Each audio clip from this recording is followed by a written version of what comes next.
Frères et sœurs, bonjour. Mahomet, 622 ans après le Christ. Qu'est-ce que cela signifie? Cette date est donnée, bien entendu, par tous les spécialistes de l'islam. Le Christ, pour une chrétienne comme moi, est le Fils de Dieu et Dieu. Alors donc, pourquoi est-ce que Dieu, le Tout-Puissant, l'Éternel, maintient Mahomet et l'islam au milieu de nous? Voici, frères et sœurs, ma petite histoire.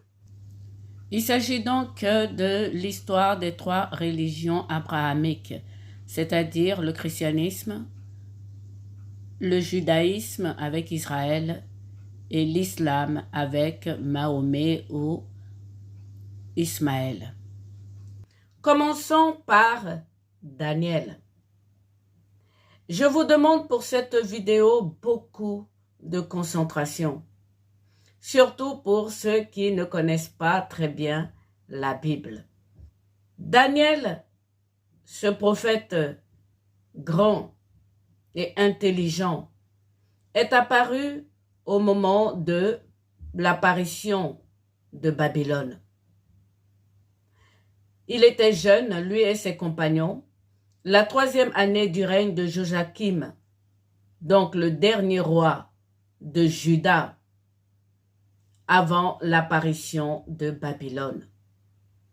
Donc il est dit dans la Bible, pour ceux qui connaissent, que Nabuchodonosor, le premier roi de Babylone, marcha en ce moment-là contre Jérusalem, l'assiégea, et donc Daniel et ses compagnons ont été envoyés à Babylone. Vous trouvez cela dans Daniel 1 et 2. Puis Daniel, lors de cette captivité, a connu 3 rois successifs de Babylone. Donc il a connu évidemment Nabuchodonosor, la tête en or. Puis il a connu son fils, Belshazzar. Il a également connu Darius. Et vous avez cela dans Daniel 6, les versets 1 à 28. Il a vu également les débuts de Cyrus, le Perse. Daniel, lors de cette captivité, qui connaissait bien la Bible et qui avait confiance en Dieu, qui avait donc la foi, savait que cette captivité devrait durer 70 années. Et qu'à la fin de cette captivité, normalement, les Juifs devraient être libres. Israël devait être libre.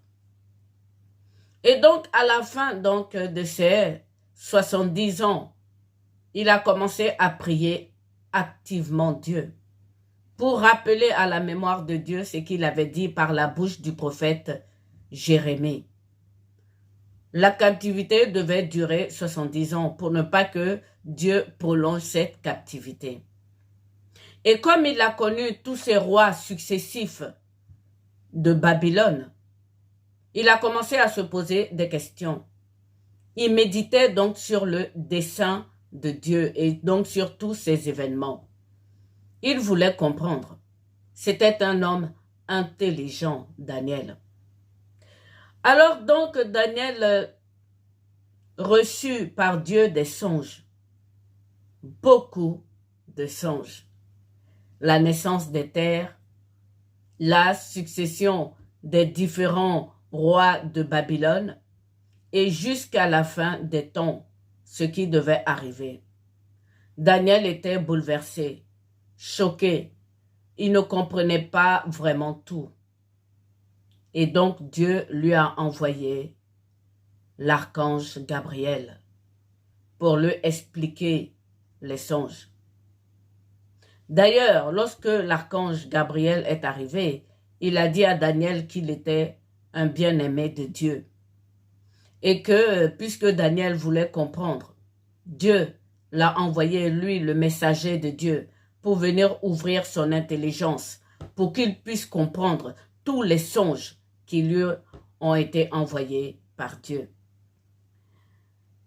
L'archange Gabriel, en arrivant donc à Daniel, lui dit que pendant 21 jours, il a été retenu par le prince de Perse. En ce moment-là, c'était les débuts du roi Darius, qui donc est venu à l'aide au messager de Dieu, c'est-à-dire à l'archange Gabriel, pour pouvoir passer et venir jusqu'à Daniel. La Bible nous révèle que c'est l'archange Saint-Michel et que cet archange Saint-Michel est le prince d'Israël. Continuons notre histoire. Si l'archange Saint-Michel est le prince d'Israël, ça veut dire que Israël sur cette terre, dans ce monde, a un prince au ciel, entre lui et Dieu. Mais continuons, restons concentrés. Donc, l'archange Gabriel, qui est le messager de Dieu, a été retenu par le prince de Perse. S'il s'est battu avec l'archange Saint-Michel, c'est que le prince de Perse est aussi un archange. On ne nous dit pas leur nom, parce que Dieu s'est révélé à Israël.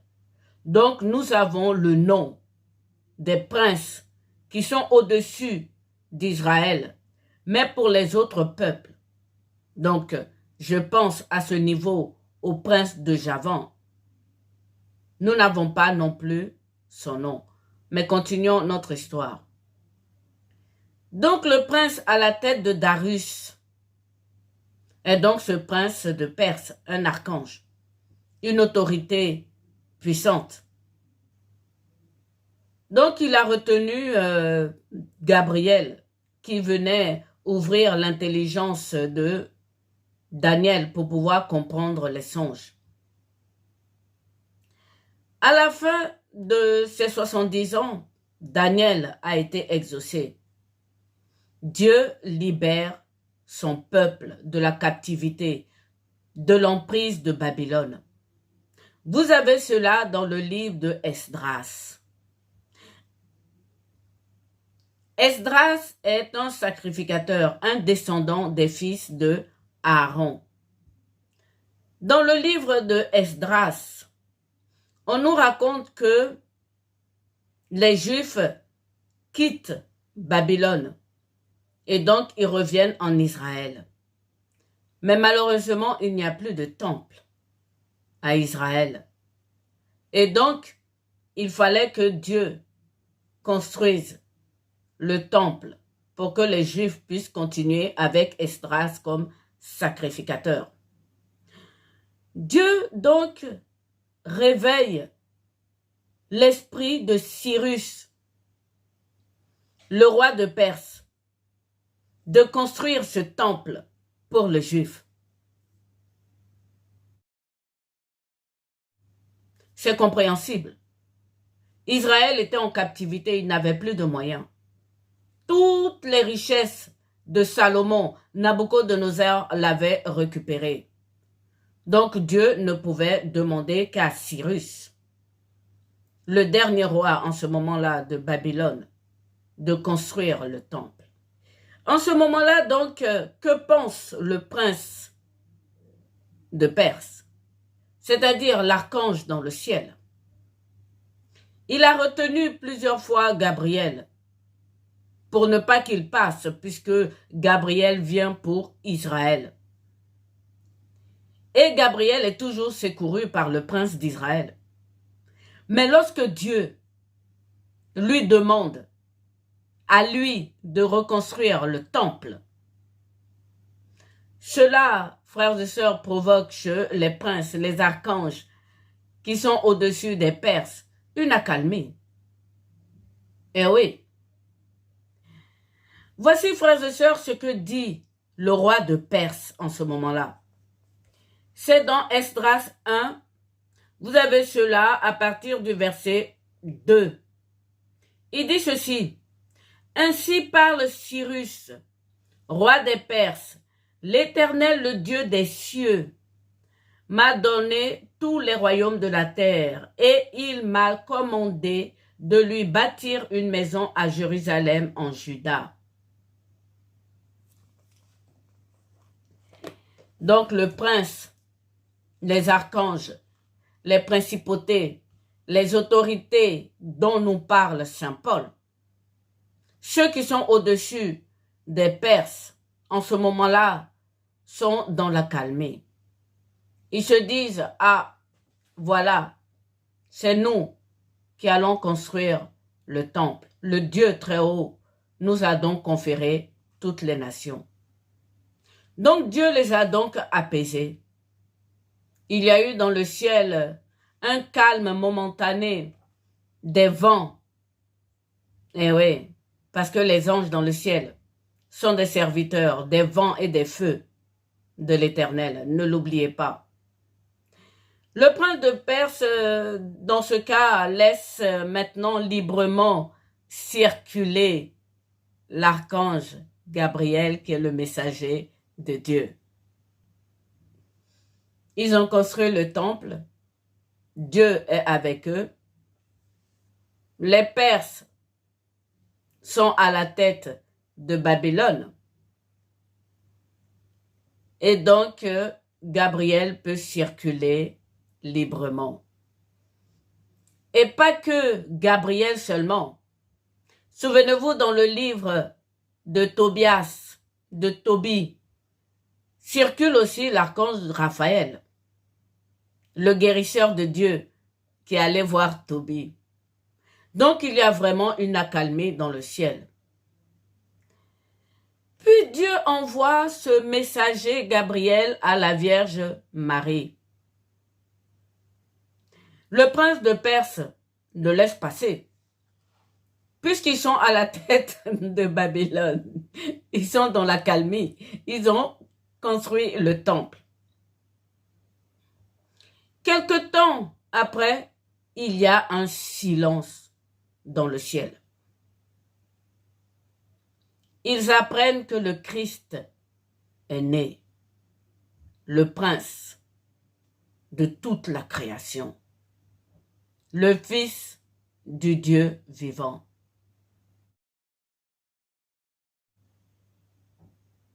Alors commence dans le ciel la réflexion. Qu'est-ce que fait Dieu? Le Christ naît, il grandit dans le silence. Dans Israël, il est protégé donc par l'archange Saint Michel. Et les princes de Perse sont toujours dans la réflexion, mais également dans l'observation.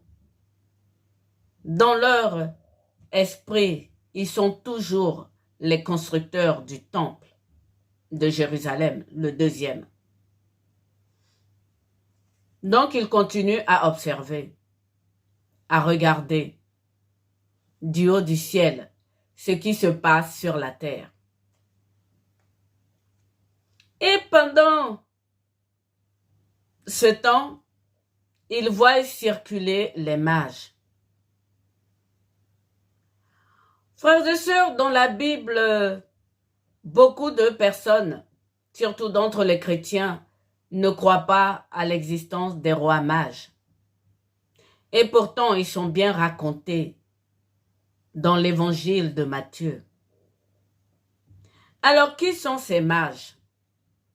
Les mages sont ceux qui, aujourd'hui on le sait, lisent dans les étoiles. Ce sont des grands scientifiques de l'espace Mais en plus, ils sont perses. Frères et sœurs, les 3 rois mages qui ont été conduits par l'étoile du Christ sont perses. Soit ils sont des Juifs demeurant dans le royaume de Perse, sous Darius, soit ils sont des Perses.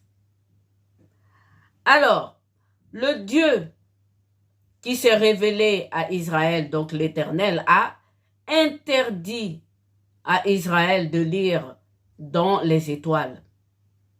C'est dans le prophète Amos. Pour eux, les étoiles, ça fait partie de l'idolâtrie. Mais pour les archanges, les princes de Perse, ils ont donné librement ces connaissances aux Perses. Donc, les rois mages viennent de Perse. Et donc, les princes de Perse, là-haut, se disent, mais pourquoi est-ce que mes mages se dirigent vers Bethléem? S'ils se dirigeaient vers Jérusalem, ils allaient comprendre. C'est eux qui ont construit Jérusalem. Ben non. Ils se dirigent dans une petite ville paumée, pauvre, etc. Ils disent, ok, laissons circuler. Donc les rois mages sont allés offrir leurs cadeaux. Ce sont des Perses. Ça a une signification pour la suite des temps. Mais pour l'instant, restons dans notre histoire. Ensuite, après cette accalmie, ce silence dans le ciel, commence un grand cri. Celui du Christ lui-même sur la croix. Et oui, et ce cri, frères et sœurs, ils l'ont entendu jusque dans les cieux. C'est sorti de la bouche de Christ, du Fils du Dieu vivant. Alors là, les princes de Perse et tous les princes, que ce soit Javan ou même le prince Michaël, ils ont tous entendu. Jésus, notre Seigneur, vient de la tribu de Juda. Ça avait été annoncé aux hommes. Daniel le savait, tous les princes dans les cieux le savaient, donc le prince de Perse aussi le savait. Donc il a compris, ah, j'ai laissé circuler Gabriel librement. Voilà ce que Dieu a fait. Alors comment va-t-il réagir? Il est soumis au Dieu Tout-Puissant, comme il l'a dit par la bouche du roi Darius, le Dieu du ciel. Mais il fallait qu'il trouve quelqu'un. Et ce quelqu'un, c'est Mahomet. Il fallait qu'il trouve sur la terre un homme pour remplacer Darius. Et cet homme, c'est Mahomet. Il trouve donc Mahomet et il décide de reconstruire un autre temple. Il le décide avec la volonté de l'Éternel Dieu lui-même. Ce temple sera entièrement perse. C'est le temple que nous avons, donc qu'ils appellent en Arabie Saoudite. Ce temple sera entièrement perse. Donc Mahomet est donc le prophète de ces autorités qui sont au-dessus des Perses et donc qui sont opposés à Gabriel, à l'archange Saint-Michel selon la tradition. c'est-à-dire ils sont opposés à Israël. Continuons notre histoire.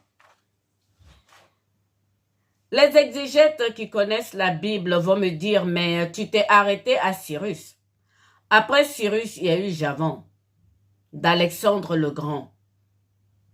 Mais c'était lorsque les 70 ans de captivité d'Israël avaient fini. Et donc, Javan, ça a été les Grecs. Frères et sœurs, les princes qui sont au-dessus des Grecs se sont convertis. Pour preuve, sur la croix, avant que le Christ aille sur la croix, il y a des envoyés grecs qui sont venus voir le Christ. Et c'est en ce moment-là que le Christ a dit lui-même, de sa bouche, l'heure est venue pour que le Fils de l'homme soit glorifié.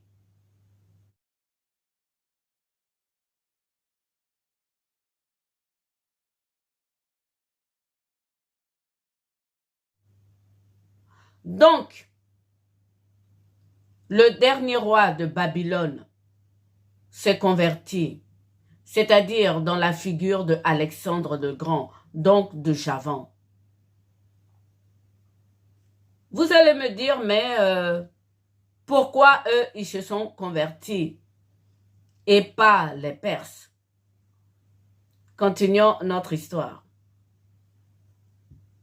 Lorsque notre Seigneur Jésus-Christ, pendant son baptême, est allé 40 jours dans le désert, voici ce que lui a dit Satan.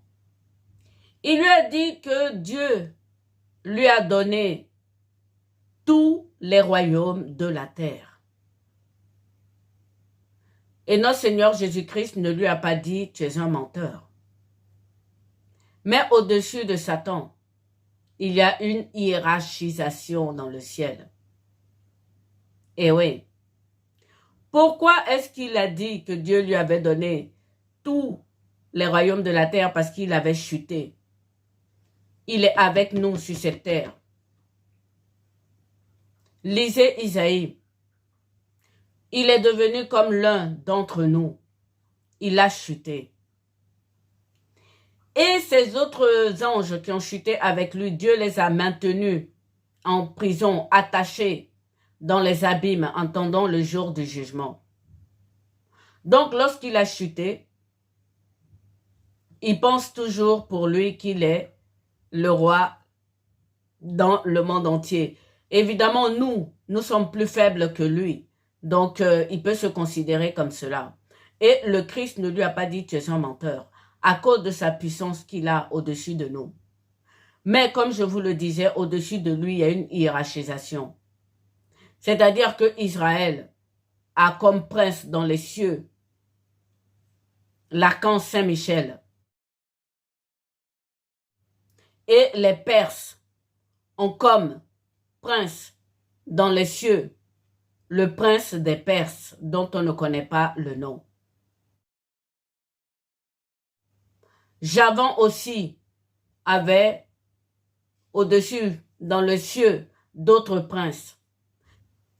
Ces autorités-là, frères et sœurs, Saint Paul nous en parle très longuement. Nous ne luttons pas contre la chair, ni contre le sang, mais contre les principautés, les autorités, les vertus, les puissances qui sont au-dessus de nous. Donc, au-dessus de Satan, qui a chuté, qui est comme l'un d'entre nous, il y a au-dessus de lui une hiérarchisation.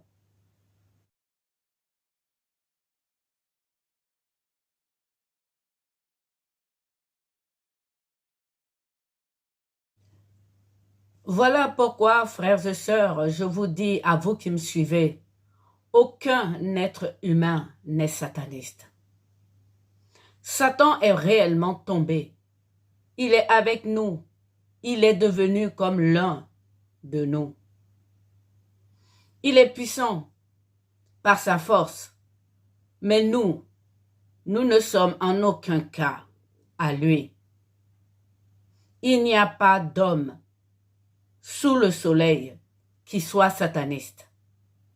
Parce qu'il a chuté. l'islam non plus n'est pas sataniste. S'il n'y a pas d'homme sataniste, ni dans la faiblesse des humains que nous connaissons aujourd'hui et que certains évangélistes appellent des satanistes parce qu'ils les font peur, il n'y a pas, je le maintiens, d'hommes satanistes. Frères et sœurs, il y a simplement des hommes qui ont été tentés par ce ange qui est déchu lui-même et qui est ici sur terre au milieu de nous. Il est comme l'un d'entre nous. Donc, je maintiens ce que j'ai dit dans mes vidéos. Les musulmans sont des opposants, ils sont des résistants de la volonté même de Dieu, mais ils ne sont point l'antéchrist. Je l'ai dit dans mes précédentes vidéos, parce que justement, ils représentent l'un des fils de Abraham. Et c'est la volonté de Dieu lui-même, sa promesse et sa fidélité à Abraham. Ses deux fils, Isaac et Ismaël, seront les derniers à rejoindre le Christ, lorsqu'il aura englouti entièrement la mort. L'apparition donc de l'islam, 622 ans après le Christ lui-même prouve que c'est sa volonté. Deuxième, si Javan s'est converti à donc notre Seigneur Jésus-Christ, qui est venu pour tous les hommes. Il reste encore deux princes qui ne se sont pas convertis. Il reste Israël et les Perses. Et cela est dû à cause de la fidélité de Dieu à Père Abraham. Et oui, Jésus-Christ est le même hier, aujourd'hui, éternellement. Il s'est révélé au monde entier par Israël. Et il est passé par Abraham. Mais lorsqu'il est passé par Père Abraham, béni soit son nom, il y a eu une descendance qui s'appelle Ismaël, qui est le premier fils de Abraham. Et Dieu a promis à Abraham un dessein pour son fils. Il a promis à Abraham une postérité pour ce fils Ismaël qui a été chassé. Il lui a promis une descendance avec des princes. Dieu est fidèle. Son dessein, frères et sœurs, demande beaucoup d'intelligence et de sagesse. Lui-même, il est sage. C'est dans sa sagesse et dans son intelligence qu'il a fait construire le deuxième temple de Jérusalem, donc d'Israël par Cyrus, le Perse. Le premier temple a été construit par Salomon, le fils de David. Donc les deux princes qui sont sous le soleil, c'est Israël et les Perses. Et ça, dans la figure de Saint Michel Archange et du prince de Perse.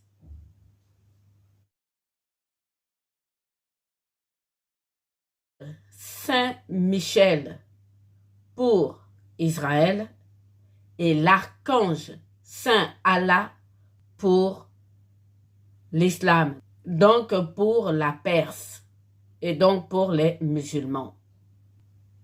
Donc Allah n'est pas le nom de Dieu, mais le nom de l'archange, le prince qui est au-dessus de Perse. Pour vous qui me suivez, c'est certainement une révélation. Moi, je pense que Allah, c'est le nom du prince de Perse, c'est-à-dire comme l'archange Michel, l'archange Saint-Michel, c'est l'archange Allah, l'archange Saint Allah. Je ne suis pas enseignante, je ne suis pas pasteur, je ne suis pas non plus mystique. Mais la religion islamique qui aujourd'hui déclare ce nom de Allah, alors que nous les chrétiens, nous savons que Dieu a donné son nom à Moïse sur le mont Sinaï. Je suis celui qui suis. Si l'archange Michel est le prince d'Israël, comme il nous est révélé dans Daniel, puisqu'il est venu au secours de Gabriel, l'archange qui est au-dessus de Perse, que Gabriel a appelé le prince de Perse, son nom est certainement Allah. Donc lorsque Dieu a promis à Abraham de veiller sur Ismaël et sur sa descendance, il lui a donné des princes dans le ciel, le prince de Perse, pour veiller sur Ismaël jusqu'à aujourd'hui. Je sais que les musulmans pensent que Mahomet a été envoyé par le Christ. D'un certain point de vue, puisque moi, je suis chrétienne, pour moi, le Christ est Dieu. Je dirais que il l'a approuvé, puisqu'il dure encore sous le soleil. Mais il l'a prouvé par fidélité à Abraham. C'est une histoire. Vous pouvez ne pas y adhérer. Et pourtant, sous le soleil, c'est ce que nous voyons. Il y a les Perses et il y a Israël. Et ces deux frères et sœurs représentent les deux fils d'Abraham, Ismaël et Isaac. L'Église donc a un ministère de la réconciliation. C'est ce que j'appelle la vocation chrétienne. Nous les chrétiens, nous devons réconcilier ces deux fils afin qu'ils se convertissent à Christ. Voilà donc la conclusion de cette petite histoire. C'est que Mahomet, qui est venu 622 ans selon les musulmans eux-mêmes après Jésus-Christ, est là par la volonté de Dieu. À cause de cette fidélité que Dieu a pour les deux fils d'Abraham. Souvenez-vous, la terre sera bénie de la bénédiction d'Abraham lui-même. Et Ismaël fait partie de cette bénédiction. Pour conclure ma vidéo, je dirais que le Christ régnera et il continue à régner jusqu'à ce que la mort soit engloutie. Au ciel, il n'y a ni naissance, ni mariage. Les musulmans, la Perse, Dieu les maintient lui-même aujourd'hui. Ils sont appelés à la conversion, comme toutes les nations, comme Javan et comme Israël même.